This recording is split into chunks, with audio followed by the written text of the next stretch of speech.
We're excited to announce that our very own podcasting platform, Zencastr, has become a new sponsor to the show. Check out the podcast's discount link in our show notes and stay tuned for why we love using Zen for the podcast.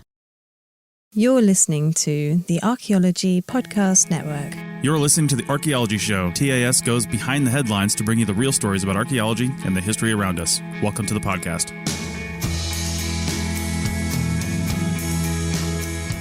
Hello and welcome to the Archaeology Show, episode 108. On today's show, we talk about tombs in Egypt, the oldest city in the Americas in Peru, beer cans, and an archaeology show mentioned on CNN. Let's dig a little deeper.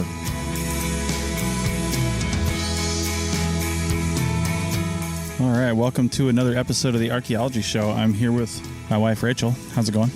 Pretty good, pretty good. Yeah, we're sitting here at our RV park in Port Orange, Florida, which is near Daytona Beach, Florida, if anybody needs to reference that. And we're outside. Yes. So you may hear some sounds. There's lots of motorcycles in this RV park. There's cars. There's people walking around. There's birds. I don't know how much of that is going to get picked up. Also, there's a train about every 48 seconds that goes by. So I swear I've heard like 10 of them today. So I know. You might hear a portion of a train, but we'll probably mute and cut that out. Yeah, we'll edit it out as it happens. But it's just so nice. We decided to sit outside. We're using the good mics, so they should be pretty good at sound cancellation. But hey, archaeology is all about being outside. So yeah, there you definitely. And it's nice out here. Yeah. So I wanted to bring up first, before we start, we're going to talk about some news articles like we did last week, but I wanted to bring up something that was pretty cool first off, as this plane flies overhead.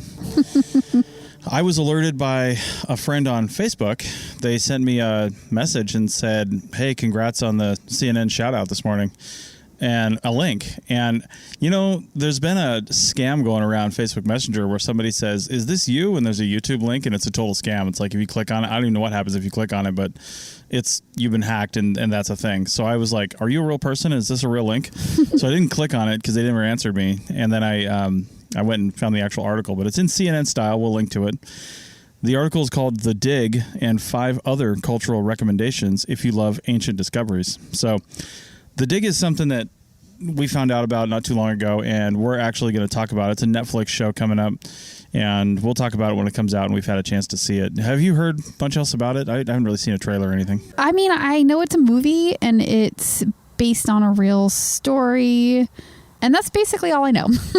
And it's about archaeology. So, yeah, that's all I know. Yeah, it says it's a historical drama starring Carey Mulligan and Ralph Fiennes, and it should pique our interest. Well, I'm sure it will. Yeah. So it says that it retells the story of how a widow and a self-taught archaeologist unearthed an Anglo-Saxon burial ship on a private plot of land in Suffolk, UK in 1939. So that's all I'll say about it. Yeah. Just go check it out. So yeah, we'll definitely watch it and give a review on an upcoming episode. Yeah, hopefully they get some of it right. Although if it's a self-taught archaeologist and it's 1939, chances are right is going to be like, you know, subject to time periods. Weren't they all self-taught back then though? So like, yeah, I mean, you know, pretty much. You got to kind of take that into consideration. Yeah. The scientific method around archaeology and the practices that we use today were only really just starting to be understood, how we want to collect data and what we want to do with it. And obviously there's even techniques and analytical methods we use today that simply just didn't exist back then. So they didn't know how to collect some stuff.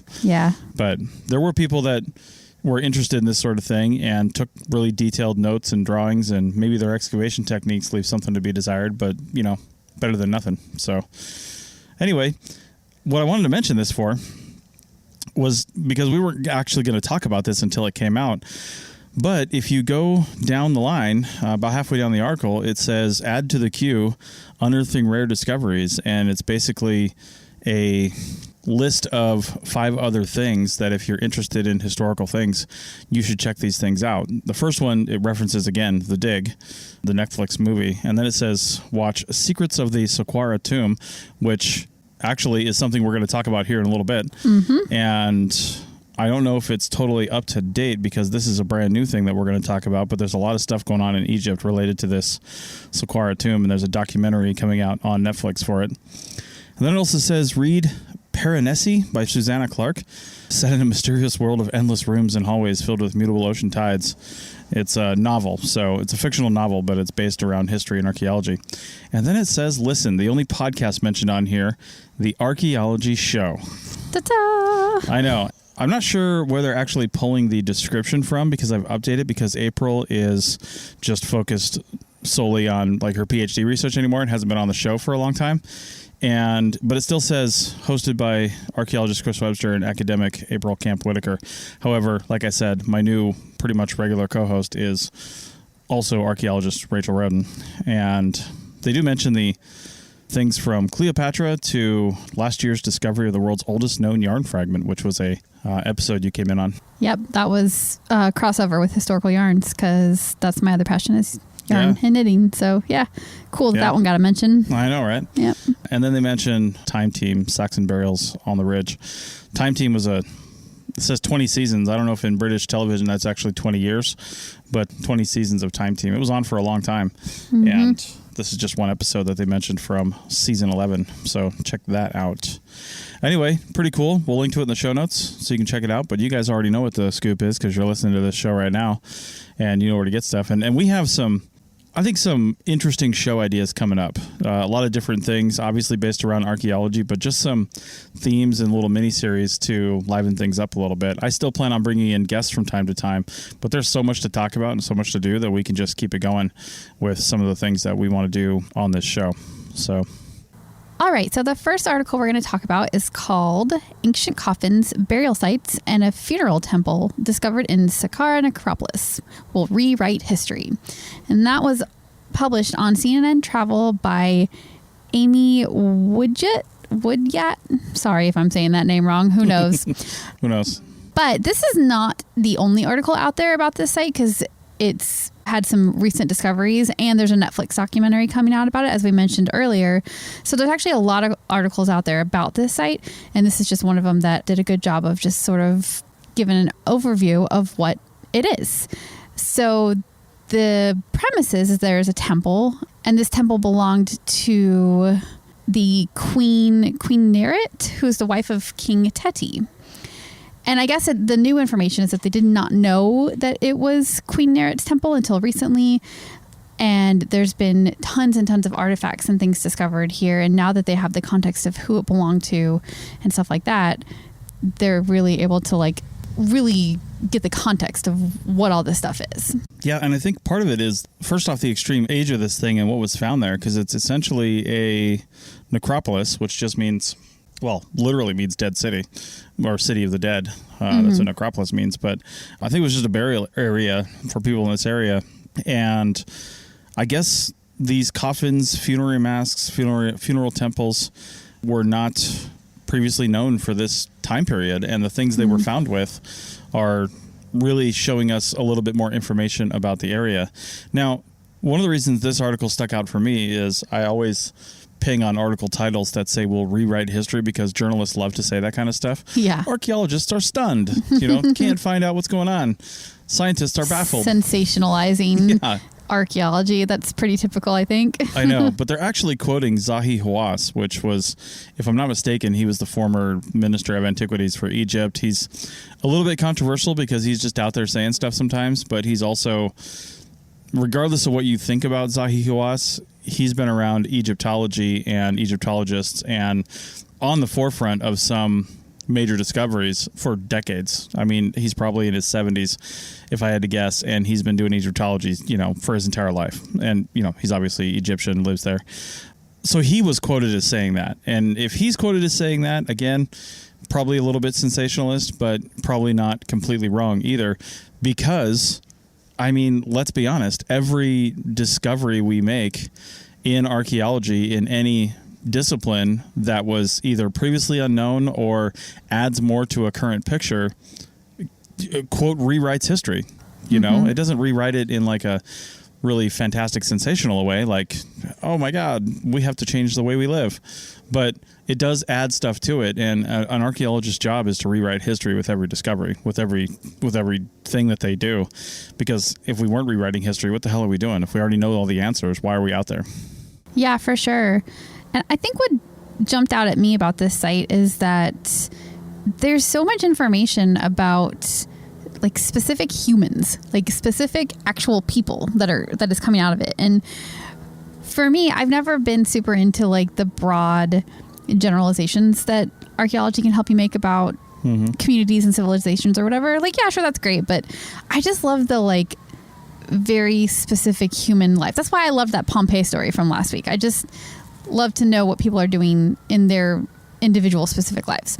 So one of the things that they found is a papyrus, I guess, that is the chapter 17 of the Book of the Dead, which is a manuscript that ancient Egyptians used to help guide the deceased through the afterlife.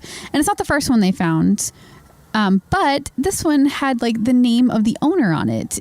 And I'm not even going to try to pronounce it. I'll just spell it. It's Pwkhaef. Pwkhaef? I'm not sure.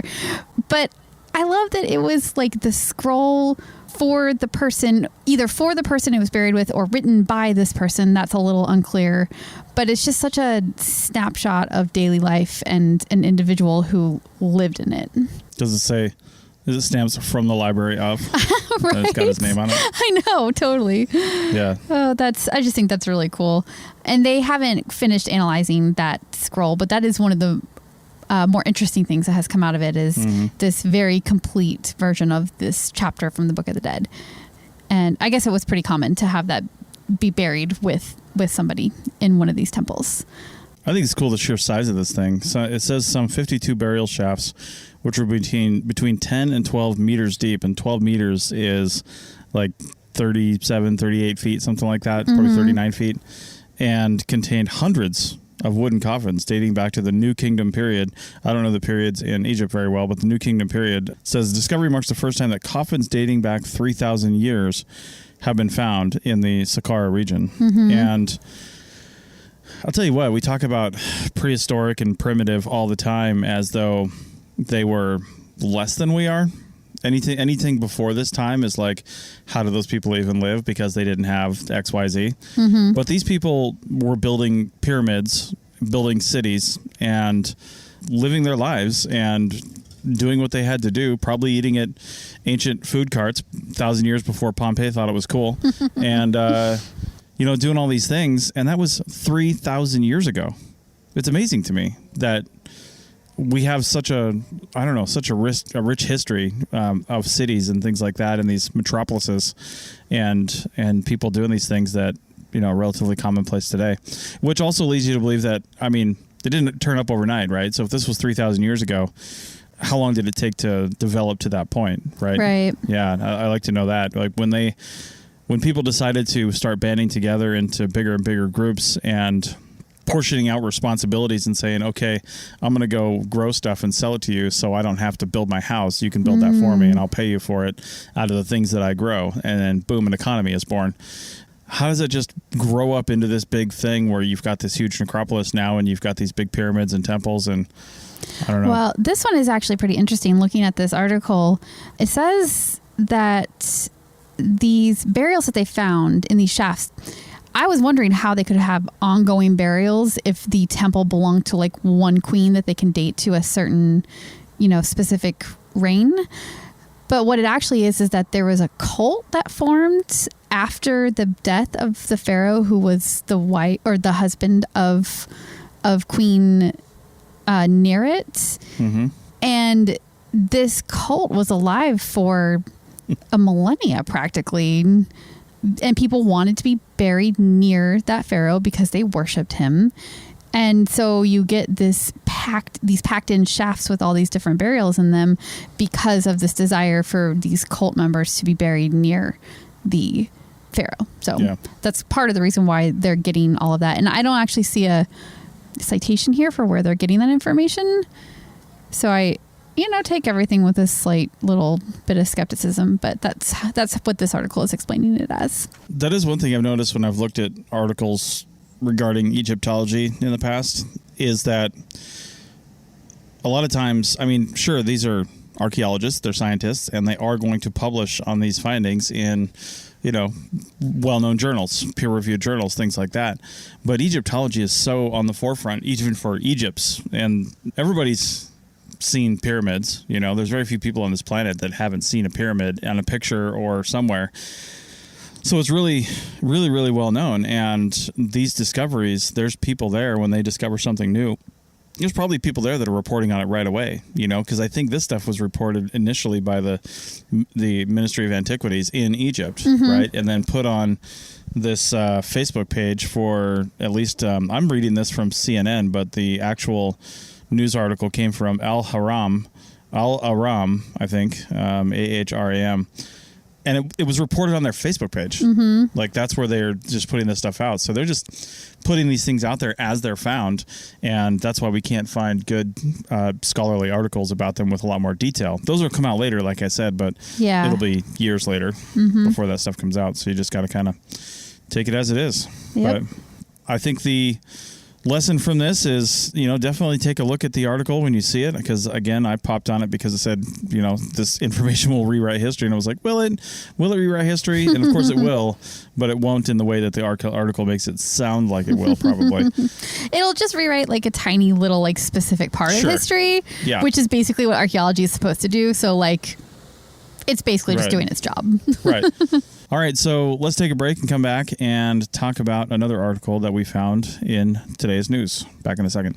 Chris Webster here for the Archaeology Podcast Network. We strive for high-quality interviews and content so you can find information on any topic in archaeology from around the world. One way we do that is by recording interviews with our hosts and guests located in many parts of the world all at once. We do that through the use of Zencastr. That's Zencastr. Zencastr allows us to record high-quality audio with no stress on the guest. Just send them a link to click on, and that's it. Zencastr does the rest. They even do automatic transcriptions. Check out the link in the show notes for 30% off your first 3 months, or go to zencastr.com and use the code TAS. Looking to expand your knowledge of X-rays and imaging in the archaeology field? Then check out An Introduction to Paleoradiography, a short online course offering professional training for archaeologists and affiliated disciplines. Created by archaeologist, radiographer, and lecturer James Elliott, the content of this course is based upon his research and teaching experience in higher education. It is approved by the Chartered Institute for Archaeologists as 4 hours of training. That's in the UK, for those of you that don't know. So don't miss out on this exciting opportunity for professional and personal development. For more information on pricing and course structure, visit paleoimaging.com. That's PALEO imaging.com, and look for the link in the show notes to this episode.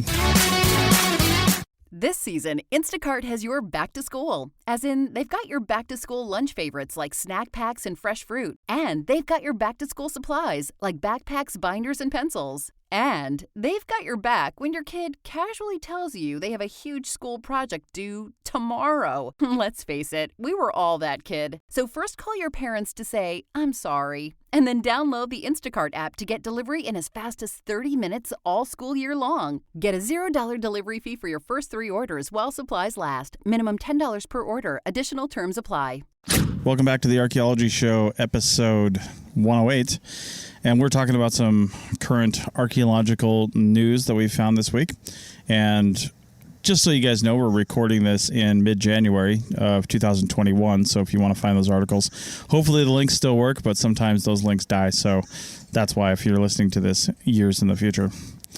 So the next article we are talking about is from Science Alert. ScienceAlert.com. Again, you can find it in the show notes, the link, but it's titled The Oldest City in the Americas is an Archaeological Wonder, and it's under invasion. And I'm going to butcher this guy's name, but it was written by Carlos Manduhano. That's probably pretty close. Yeah. Okay. Manduhano. Yeah. On 20th of January, 2021. And I mean, do you want to kind of talk about this real quick? Because it's from an area that you've worked in. So I have worked in Peru, and when I read this article, I had a lot of mixed feelings about it.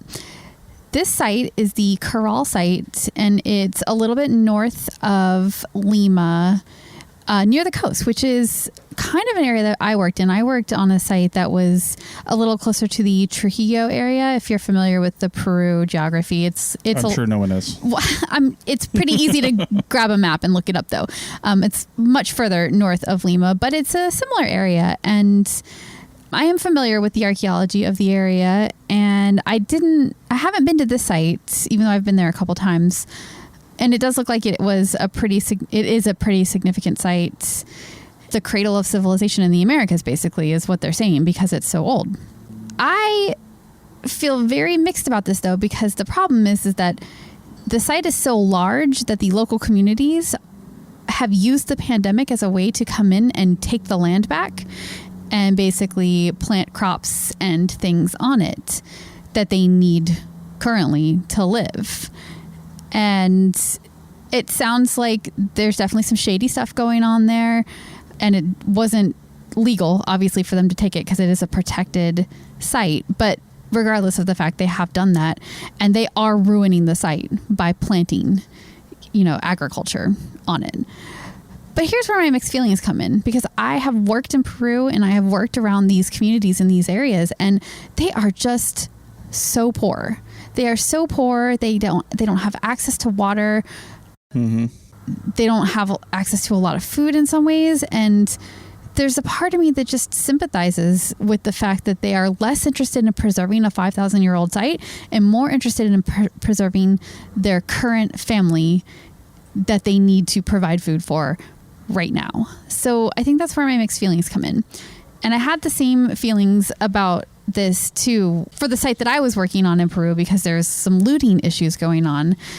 And it turns out that people will loot ancient sites down there to find good examples of pots, specifically. Like moche pots are really big on the black market, or they were when I worked down there. And they would loot these sites to find these perfectly preserved pots and then sell them to feed their family. And it's like, I don't know, there's just a part of me that kind of understands needing to do what you have to do to keep yourself alive. And also, it's their ancestors, not our white people from North America ancestors. So, like, anyway, I have a lot of mixed up feelings about stuff like this. What do you think? I've got two big things that make me think about this. My first thing is, what's the rest of the area look like? That this area, which, I mean, it looks like be a big sprawling site, but it's also kind of in the middle of nowhere. So why here? Why is this like the place where they need to plant crops? And B, it's not like they're living in any ancient structures or buildings or anything like that were already done. It's not like it's incredibly well protected or some other reason to go in there. They're just occupying part or all of the site. Of the land. Part of it, yeah. And I'm just trying to think, like, really, is the adjacent land either that bad or, I mean, obviously they wouldn't have a choice unless it's something more political, where this land being set aside by the state and saying you can't go on here unless you're tourists. Maybe the people in the area just really aren't too favorable to that. I don't know when this was designated a site like that. But yeah, there could definitely be some political stuff going on there. But you can see in that picture, though, like, it's surrounded by mountains on both sides, and the valleys are where you can grow things on this like central north coast of Peru. The areas that I saw, it was almost all agriculture in between the mountain ranges, basically. Yeah, they link in the article to the Wikipedia page, and it says in 2009 it was declared a UNESCO World Heritage Site. So that's been 11, 12 years now. And in early 2021, so the last 3 weeks, during the COVID-19 pandemic, tensions arose between squatters claiming land rights and archaeologists researching the site as housing construction encroached on the site. So not just, I mean, they're saying they have nowhere else to go because of the pandemic, but it also says not just squatters, but housing construction. That has nothing to do with the pandemic. They're building new houses. They could build new houses somewhere else, But, I always go back to, I guess, archaeological sites as well. And you also have to ask yourself, well, is this... You save sites to preserve history and to learn from history and to gain more information, And if we've gathered all the information we can and the current inhabitants of the land really just have no other options and no other place to go, you got to kind of make some hard decisions, It would almost be like if Central Park in New York were not a park, it were an archaeological site. It's weird to me that Central Park has not been developed into buildings yet. It seems like New Yorkers really want to have that, so they're fighting it. But it is prime real estate. It's surrounded by multi-million-dollar properties, but they're not building on it because they want it to be there. These guys, the local inhabitants, probably long descendants of people who used to live there, don't really care about it. Yeah. So it's kind of like who gets to make that call? Yeah, it's where this tricky stuff for me comes in. I just get all wrapped up in like who has the right to say that these people can or cannot use the land when the site likely was used by their ancestors, and now people who are not ancestors of the original occupiers of this land are saying, no, you cannot use it. Right. I kind of wish we could have like a Native American perspective on this, both of us being white. I feel like a Native American perspective might help clarify, but anyway, it just feels tricky to me. I wish there was a way that we could both have all of the information from the site and allow people to survive, you know? Yeah, absolutely. And there's no easy answer here. No. Obviously, it's really tough. So I don't know. I think it's a pretty cool site. Being called the cradle of civilization is kind of interesting. I mean, I guess when they say the Americas too, this is in South America, of course, and the Americas encompasses North and South America. And it's always interesting just from an archaeological perspective that something like this would be considered the oldest like city complex in the Americas, because current theories around how people got to South America, there's two different theories around that, two different primary theories. One is they came down from North America, and how they got to North America is still, multiple different ways. Nothing's really concrete, but a lot of different ways. And then they just filtered down the land, into South America. But then there's people that think that early settlers came over from, not even settlers, just like people lost almost, came from like the Pacific Islands and came across from those complexes over to South America directly. So I don't know. I haven't studied up on the research on that to find out where we're actually at with all that and what the current thinking is. But it is interesting to me that you would go through leaving people along the way, I would imagine, because it takes thousands of years to travel across a landscape like this. Because they're not traveling just to travel. They're not saying, we're almost to Peru. They're just like moving with seasons and animals and migrations. And as, populations grow up in one place, they want to move off to a new place. Teenagers are always teenagers. They want to get out of the house, right? And go do their own thing in the valley next door. So that's expansion. People are just expanding out and moving. So it takes thousands of years to do that. And if people came to North America 10 to 15,000 years plus ago, but we have evidence back 10 to almost 15,000 years, solid evidence, I should say, then, man, it took a long time to get down to Peru and to make a city. Yeah. And have it be the first one. So it's no wonder that it's a World Heritage Site, because half of the world is represented by this, with this being the oldest city in the Americas. Yeah, which is true. And that is something to consider here, is a World Heritage Site doesn't belong just to the people in the area. It belongs to the world. That's why it's designated that way. So I just hate to see local people who don't even really understand the archaeology importance of it probably kicked out of an area because of something they don't even really understand. Right.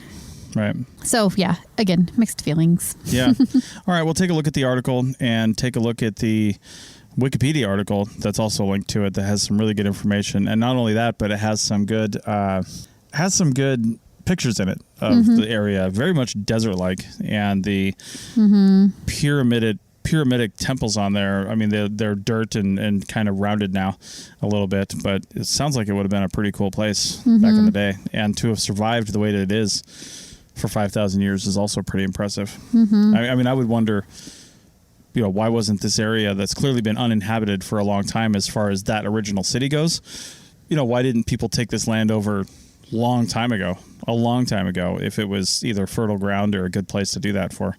Right. So, why now? But anyway, let's take our final break and come back on the other side and talk about beer. Back in a second. You may have heard my pitch for membership. It's a great idea and really helps out. However, you can also support us by picking up a fun t-shirt, sticker, or something from a large selection of items from our TeePublic store. Head over to arcpodnet.com/shop for a link. That's arcpodnet.com/shop to pick up some fun swag and support the show.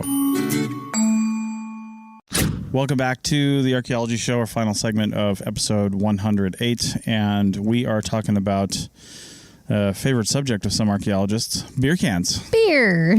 I know. I feel like we should be drinking beers right now. We're not, though. We probably should be. I know.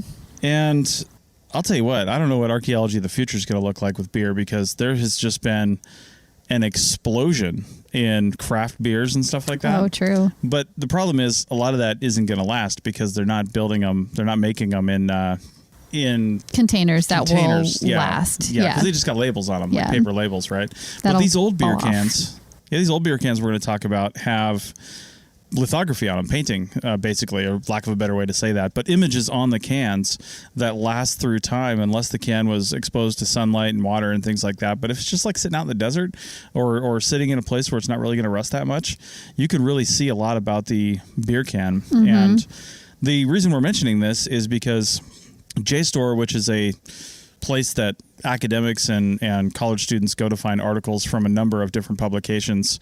If you've got access, you can see it. If you've got like a university access to JSTOR, but I also found that you can read 100 articles a month on one of their different things for free. You just got to sign up for it. But anyway, I found an article that linked over to JSTOR, and then I found another article, and that's the one I'm actually linking in the show notes, is the Atlas Obscura article. But you can also find this on the actual original article on JSTOR, and it's from 1993. It was published by David Maxwell, and it was basically just a hobby of his, and he now works at Simon Fraser University in Vancouver, and he's got an office there, and he's an archaeologist, of course, but he collects beer cans, and he's been collecting beer cans for decades now. So, I mean, if you want to read the article, go ahead and read it, but basically, Rachel and I have had extensive experience with beer cans and things like it, and I think I just wanted to bring this article up to mention a couple things, really why you should leave stuff like this on the landscape, because it's really helpful to us, but also why it's helpful to us, what you can tell from them. Yeah, so when you're driving down, a dirt road in the desert and you see some rusty trash on the side of the road, it might look like it is nothing, but actually that is the kind of stuff that we would find and record the information from, and that is what gives us a picture of the historical people that occupied the area. And beer cans played a big role in that, obviously, because, beer. And they often have these really amazing images and text and stuff on them, and the shape of them is dateable, and the dimensions are dateable, and even the way that they are put together, like the tabs on the sides, all very dateable. And what this guy, David Maxwell, did is he collected thousands and thousands of them over the years, created this huge collection, and then was able to write an article basically helping archaeologists to identify and date these things. Yeah, it's a guide to beer can identification. And so, some of the things on this guide are common to all tin cans, right? Like there's certain tin can manufacturing techniques. There's certain things on labels that you can look at to find the ages of cans and other artifacts, and that's how we determine the ages of things like this, right? We'll see like a trash dump or something like that, or maybe even just a site with a whole lot of trash on it, and you look at different things and you say, okay, so this can dates from 1935 to 1950 based on this thing that's on it. This other can dates from 1940 to 1943 because of this thing on it. And then, here's a can that, we know from this guide that they only made this one design for a year, which means the entire collection probably dates to that year or really close to it, because the other things that you found had such a wide range. You find other stuff to zoom in basically on that range and figure it out. And what's particularly interesting about tin can artifacts as far as dating sites goes is that they are like single use and then throwaway items typically. Like glass was often reused a bunch of times before you got rid of it. But tin cans just didn't have the same ability for reuse. Yeah. So when they were tossed, they were probably tossed not long after acquiring them, with the one exception being if it's a canned good or canned beer, it could sit around a while before they consume it, but probably not more than a couple years at the most, but probably less than that. So basically tin cans can get you a really tight date on the site if you have good information to work with. Yeah, and there's basically, I would say, There's more, but I would say there's probably 3 primary things that you can use to date a tin can, let alone a beer can. One of them is the labeling. If you can see the labeling, there are certain phrases, and one mentioned in the article here that I'm not sure I was 100% aware of. I may have heard it at one point in time, but I'm not really sure, to be honest. But it says, if the can has written on it, Internal Revenue Tax Paid, then it dates between June 1st, 1935 and March 30th, 1950. Except unless it was used for military use during World War II, then apparently it didn't have that on it. But it's stuff like that, like federal government things, like there could be, recycling returns prohibited or something like that, or other phrases on there. People that make these things, they don't just put that stuff on there because they enjoy it, right? They put it on there because they're regulated and they have to. Otherwise, they can't sell it. And the minute the government says you don't have to put this on there anymore, they're going to stop putting it on there because they don't want to put it on there. It's like seeing ingredients labels and calorie information on stuff. You can date pretty much any food item based on that. I don't know what year that was mandated to be on there, but now everything that you buy has that written on it. Yeah. The one notable exception sometimes is like beer cans and stuff, because it doesn't have to be on the individual items unless they're sold that way. It can be on the case. So sometimes that's actually not true anymore. So that's one thing, is the labeling. Is there any federal or regulatory type labeling on it? Even if you don't know what the regulatory labeling is, if it doesn't look like it says, from the cool waters of Colorado, like the federal government's not going to make you say that. But if it says copyright this, or if it says, made in here, or if it says some statement like this, it was probably federally or state mandated, and you can find out the time period with which that had to be put on there. Yep. The other one is the shape, or the overall shape of the can. And you might think all cans look the same, and a lot of times they do, but the shape and style of the can, like they were all steel a long time ago, and then at some point they became partial steel and aluminum, and then they became full aluminum. Yep. And that's just as technology changed, and probably different manufacturers adopted those new techniques at different times. But generally, you can say if a can is steel with an aluminum top on it, then it dates to here, right? Or the cone top cans. The cone top cans have a pretty typical date range. Yeah, those are the earlier ones, because they got flatter as they get newer, they are flatter. Basically. Yeah, basically. When they came up with new opening methods, they didn't need the cone and the bottle style lid that was on the cone. Yep. Yeah, the cone was basically like a glass can. Yeah. I mean, essentially, they were trying to replicate the glass in a can. Do you know what? If a beer company revives the cone top can, I don't care what that beer tastes like. I will purchase it and consume it with so much excitement, and it probably would be my go-to beer. So for all the beer companies out there, revive the cone top. Nice. I'm here. I'm a customer, and other archaeologists are too. There you go.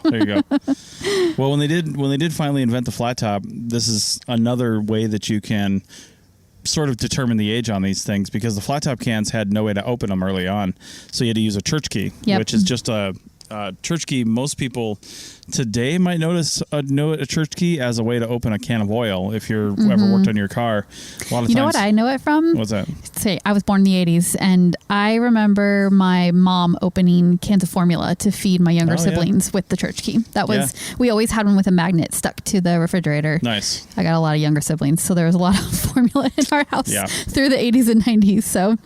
Yeah, so that's the church key. The one you ratchet up makes a triangular shaped hole. You usually make 2 of them, one on one side, one on the other, so it can drain properly. And then they invented pull tabs, which a lot of people probably remember. And even still, like the small like V8 cans and stuff come with pull tabs on them. Like little foil pull tabs. Yeah, they do, yeah. But the metal pull tabs were the first ones. And, well, no, it was the foil ones. And then they came with the metal pop tops. Yep. But anyway, the foil pull tabs were, you know what? Weren't they just like incised, like the metal pull tab was incised? It was still metal, but it was like etched out. I'm going to have to admit my ignorance on pull tabs right now. I think Jill will correct us. Hopefully she mentions that in the comments. We'll bring Jill up later. And I appreciate any corrections, by the way. We don't know everything. We're just having a conversation here. Yeah. So. And we're not taking the time to check every single thing we say. So like stuff might that's be up to you. Wrong. Yeah, I know. Anyway, according to the article here, pull tabs were invented in 1962. I couldn't have pulled that number out of my head, but I knew it was in the 60s. Yep. Yeah. And then, later on, different opening strategies were invented, and when something is invented that makes it easier and allows them to sell more things, then pretty much everyone adopts it right away. So it's a really good marker for, if not an exact date, at least a date range that's pretty tight within a couple of years. And I never, until we moved to the West Coast, because we never found a lot of good historics working on the East Coast because the soil's acidic, it's wetter. Cans I don't even think I saw a single tin can that was old working on the East Coast because they just degrade into nothing. Yeah. And ceramics, you might find ceramics on like a habitation site or something like that. You find ceramics, but a lot of stuff just disappeared. Glass. Yeah, glass. You find glass. But still, the type of archaeology we were doing and the places we were digging, I feel like we found mostly prehistorics, and I don't remember finding that many historic sites to begin with. Yeah, not too much. But then out west, there are so many historic sites because of all the mining and ranching and migration across the landscape by different groups of people. It's just people leave trash all over the place because these were single-use items for the most part. I mean, sometimes they really found other uses for these things, but for the most part they were single-use items, so there was just piles of trash. Yep. And while I still don't really like historical sites, only because I like stuff that's older, I like questions that are older, I like historical sites for their datability, because you can find a prehistoric site with 1,000 artifacts on it and not a damn one of them tells you how old it is. Yep. Partly because it's been looted and all the datable stuff is gone. But usually with historic sites, even if somebody comes through and takes all the quote good stuff, all the things that are complete, because looters like complete things. But archaeologists, while we would love to see some complete things because it'll give us a better picture, we can tell a lot from a fragment. Yep. Just a fragment of something. So I guess from that standpoint, I grew to like historical sites just a little bit better because of the datability. I just really liked being able to come up with a number. I always loved historical sites. But it's, for me, again, that human connection, and you can really get a picture of who the people were and what they're doing when you can date things super well. So, yeah. Right. All right. Well, I think that's it for this week. But as we mentioned, we had some comments on last week's episode, and as we said, we don't get everything right. There's certain things I just can't remember, can't keep everything in my head, and we're using these episodes as a somewhat off-the-cuff discussion of the news articles, so we're not doing in-depth research on some of these things like, some other episodes where we would. But one of our members, Jill, and if you haven't checked out the membership for the Archaeology Podcast Network, we've changed the whole thing. If you've heard us talk about it before, there used to be 3 tiers of membership. Now there's 1. I believe it's $7.99 a month is what we're charging for it. And really, it's just to help us pay some of the bills around here. We've got hosting fees, Dropbox fees, editing fees, all kinds of stuff that really just, it's expensive to put together, 15 to 20 episodes a month across the network for all the different shows that we have. And so one of those ways that we do that is through advertising. Another way is through our membership, and it's arcpodnet.com/members.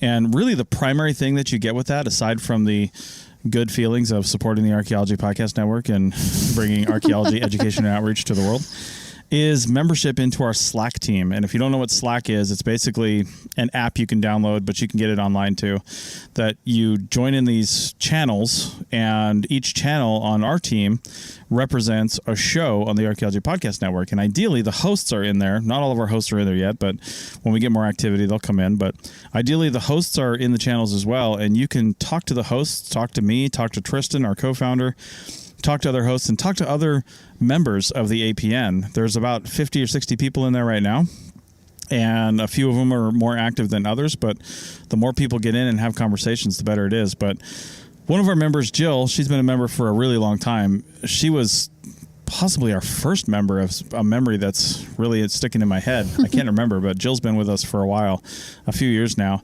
And she had some comments on 2 things that I mentioned in the last episode. One of them was about red ochre. I was saying it was organic, and it's not. It is iron-based. Definitely not organic. It's a ferric oxide, clay or earth-based material, according to Jill.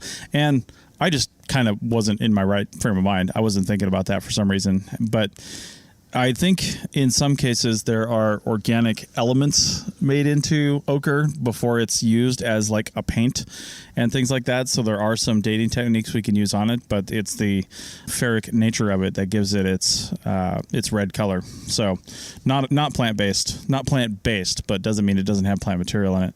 And then there's the other thing about the I was kind of making a joke about Pompeii and the rooster sketch and saying that maybe there were eggs there and they used a rooster instead of a hen because it was a patriarchal society. It was a bad joke. And Jill wanted to point out in her mission to educate people on how eggs are made, because she says she's had thousands of chickens, right? Thousands of chickens. And she just says that a rooster is not necessary for a hen to lay eggs. The rooster is only necessary to fertilize an egg. So I'd actually like to know more about that. How do hens lay eggs? Just like, do they just always lay eggs? But to fertilize the egg, you need a rooster? So hens are just like growing eggs and spitting them out all the time? Do all birds do that? I'm not really sure how it works exactly, but yeah, the eggs that we eat are not fertilized. So for sure. Yeah. And they create them without, they lay them. So yeah. Okay. Well, who knows? You learn something new every day. Yep. But I would just like to point out that you can definitely comment on these shows as necessary. Comment wherever you see it. Join the APN and come over to our Slack team and comment there. We've had a really good discussion about this on the Slack team for the Archaeology show. And now people are making fun of me on the general channel for getting it wrong about eggs, which I find incredibly enjoyable, including Paul from the Archaeotech podcast. He's jumped in on it now too. So anyway, join us, archpodnet.com/members, and definitely go check out that CNN article that mentions the Archaeology show. That was pretty cool. All right. Well, thanks everybody. Thanks. We'll see you next week. And hopefully soon we're going to have some new episode ideas for you, some different kinds of episodes that we plan on doing. So we'll get those together and we'll see you next time. See ya.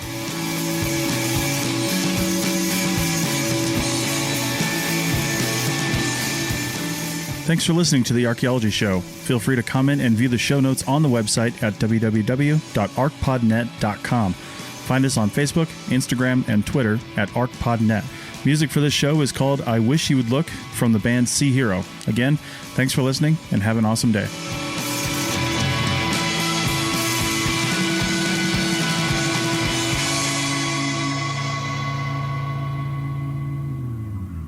This episode was produced by Chris Webster from his RV Traveling America, Tristan Boyle in Scotland, and the Archaeology Podcast Network, and was edited by Rachel Roden and Chris Webster. This has been a presentation of the Archaeology Podcast Network. Visit us on the web for show notes and other podcasts at www.archpodnet.com. Contact us at chris@archaeologypodcastnetwork.com. Thanks again for listening to this episode and for supporting the Archaeology Podcast Network. If you want these shows to keep going, consider becoming a member for just $7.99 US a month.